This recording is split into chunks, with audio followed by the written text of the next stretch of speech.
Hey everyone, how's it going? Cliff here with another video. Today I thought I could go over how to sync multiple cameras in Moblin. I've got two scenes in Moblin, one which is an A4 scene, that's the one that I'm currently on, and then we've also got a CF scene which stands for cam front. Now I primarily use the Action 4 and then I'll add one of the internal cameras. Go to settings, scenes, you'll see that the A4 scene is active. Let's have a look. And then below that, you'll notice you've got all these widgets. These are the things that I can turn on or off for the A4 scene. Below that, you'll notice that there's screen capture. I'm currently screen sharing what's on my phone as part of the scene in Moblin. But I could add, for example, a front camera. Now we don't have one in here, so we could click add, see what is available. And we do have a front wide. We could enable it. Go back. Let's tap into it first. One thing that I kind of borrowed from another content creator is what I call the mid-metotron. There's our gear Action 4. Let's turn off the mid-metotron. Got to do the voice. Mid-metotron. So that's where I can rotate that camera with the scene. So for example, we're on the A4 scene, remember? Tap into that. Now if we scroll down, we'll find the front wide. So it's in the bottom right hand corner. We'll go widget. Now we can rotate the widget. So let's change it to, I think, 90 degrees. So it's upside down, so we're going to have to go to 270 degrees. Remember, this is an iPhone 11. It doesn't have a way to do the landscape mode while the phone is in portrait. So we'll go back and resize the widget so that it is full screen. Now you'll notice that they are in sync. We've got the Action 4, which is being sent wirelessly via Wi-Fi into the iPhone via the Moody 7. So this is the mobile hotspot that I'm using. They are in sync. That's because I've changed two values. So we're going to go back further. Now one of the numbers that you'll want to tweak, and I think this is dependent on what you're using as your mobile hotspot. So what I'm using here may not work for you, so you want to adjust accordingly. Under ingest, RTMP server, that's how I'm transferring the video from the Action 4 into my iPhone via the Moody 7. You'll notice that for streams, we've got a latency of 1000 milliseconds. Depending on your mobile hotspot, you may need to increase that value. Whereas I've had friends who use the personal hotspot mode of their iPhone, and their numbers, I think they've gotten to about 250, 500. Now for me, if I was to use those numbers when I was using S20 Ultra as a mobile hotspot, I would have gotten a lot of glitching. If you're getting a lot of glitching, it may be that your latency is too low and you'll need to increase that a bit higher. Back to settings. Make sure that show all settings is enabled, otherwise you might not be able to see what I'm looking at. So that's very important, have that on. Debug. And we scroll further down, you'll notice that there is a section called built-in audio and video delay that has been adjusted to 3.16. What that does is it adds delay to the internal cameras of your iPhone. Now for me, since I primarily use the Action 4 as my main camera, I'm okay with increasing this number. But if you use your internal cameras more than an external camera, that's where this one could be lower and you tweak maybe the latency. But I also have another tip for you, which you want to stay tuned for that one. We'll adjust this down to 0, which I think is the default, so that the internal camera is fast, but the external camera is delayed. And you'll think, wait a minute, nothing has really changed.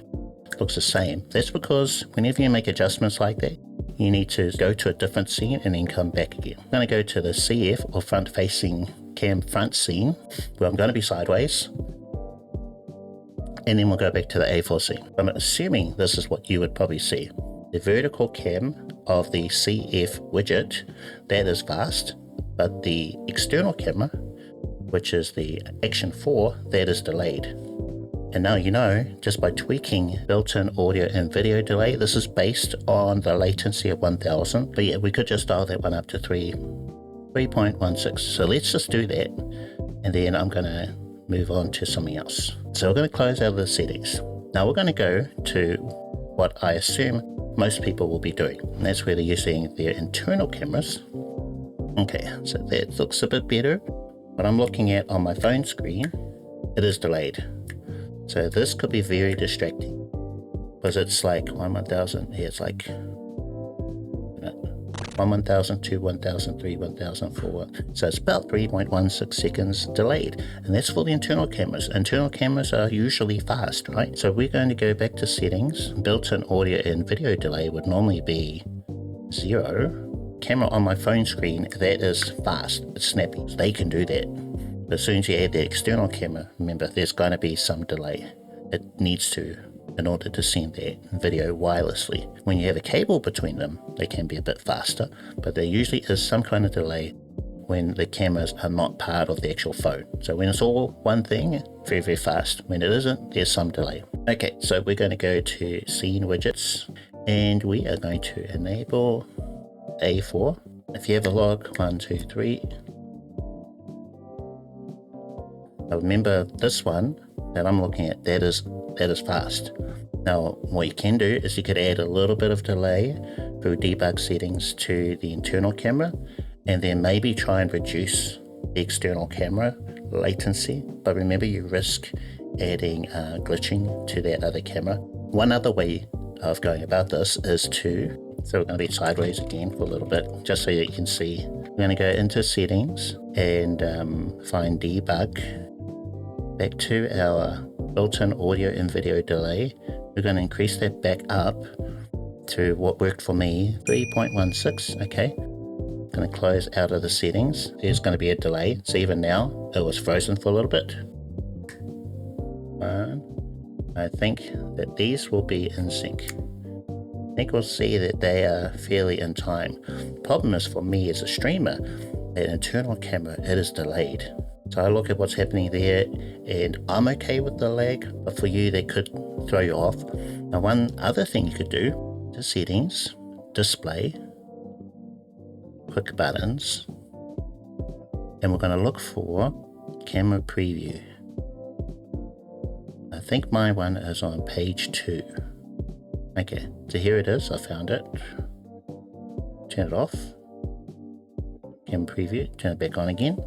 And when I tap on that, it's going to give me a message. So it says, widgets will not be visible on screen when camera preview is on. Whoa, okay. Flame is red hot. It can't quite handle things I'm doing right now. Alright, we'll just see how long I can go with this. For me as a streamer, when I look at my phone screen, the internal camera, which was the primary camera for the scene, it is in sync. There's no delay at all. Now in the preview, you might be able to see everything in real time. So what I'm looking at on my phone screen, that is real time for me, so I'm not being thrown off by the lag. Anyway, that's our video for today. Let me know in the comments if you did have any questions about picture-in-picture mode, scenes, widgets, camera preview, latency, debug, delay. Otherwise, I will see you in the next video.